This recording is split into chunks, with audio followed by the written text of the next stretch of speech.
आखिरकार श्री राम ने हनुमान जी को न भेजकर अंगद को रावण के सामने शांति दूत बनाकर भेजा। जब श्री राम ने समुद्र पार करके लंका में आए, उस समय एक सभा जोड़ी जिसमें श्री राम ने कहा कि हमें शांति दूत बनाकर एक ऐसे योद्धा को भेजना है जो बल और बुद्धि दोनों में श्रेष्ठ हो। तब विभीषण कहते हैं कि हमें हनुमान जी को भेजना चाहिए, परंतु श्री राम कहते हैं कि हमें हनुमान जी को नहीं बल्कि अंगद को शांति दूत बनाकर भेजना चाहिए। आखिरकार ऐसा क्यों? यह उस समय की बात है जब समस्त वानर सेना सीता माता की खोज में समुद्र तट पे आकर रुक गई, परंतु कोई भी समुद्र को लांघने का सामर्थ्य नहीं रखता। तब अंगद कहते हैं कि मैं इस समुद्र को लांघ सकता हूँ और रावण की नगरी में पहुंच भी सकता हूँ, परंतु वापस आने की गारंटी नहीं है। तभी समस्त वानर कहते हैं आखिरकार ऐसा क्यों? तभी अंगद कहते हैं कि यह उस समय की बात है जब रावण का पुत्र अक्षय कुमार और मैं एक ही साथ गुरुकुल में पढ़ते थे। तब मैं खेल खेल में उसकी बहुत ही धुलाई करता और उसको मारता। मैंने ऐसा अनेक बार किया। इससे दुखी होकर गुरु ने मुझे श्राप दिया कि जब कभी भी तुम अक्षय कुमार को मारने की कोशिश करोगे तो तुम्हारी मृत्यु हो जाएगी। मुझे इसी बात का डर है, यदि मैं लंका में गया और मुझसे लड़ने अक्षय कुमार आ गया तो मेरी मृत्यु हो सकती है। इसी बात का डर अंगद को था। परंतु जब हनुमान जी लंका में गए, सबसे पहले अक्षय कुमार का काम तमाम किया, क्योंकि रावण को ज्ञात था कि समुद्र लांघने का सामर्थ्य बाली के पुत्र अंगद में भी है, शायद वो आया होगा। इसलिए सर्वप्रथम रावण ने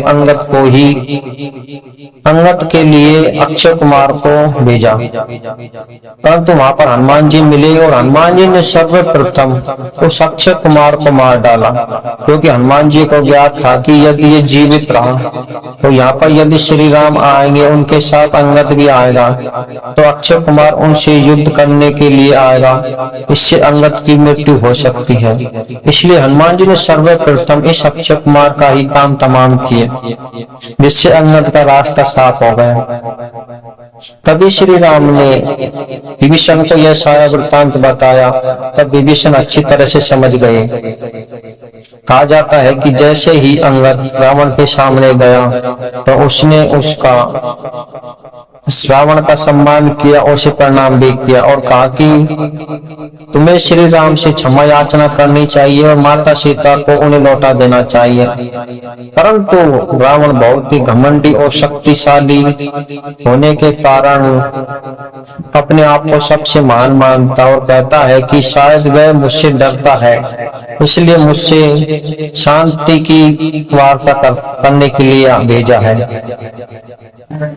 कहा जाता है कि रावण के इस घमंड को देखकर अंगद ने कहा कि यदि तुम श्री राम को तुच्छ मानते हो तो आज मैं श्री राम की शपथ लेकर यह प्रतिज्ञा करता हूँ कि यदि तुम्हारी सभा में ऐसा कोई भी योद्धा हो जो मेरे एक पैर को उठा दे तो मैं श्री राम की ओर से यहाँ से वापस लौट जाऊंगा और कोई भी यहाँ युद्ध नहीं करेगा।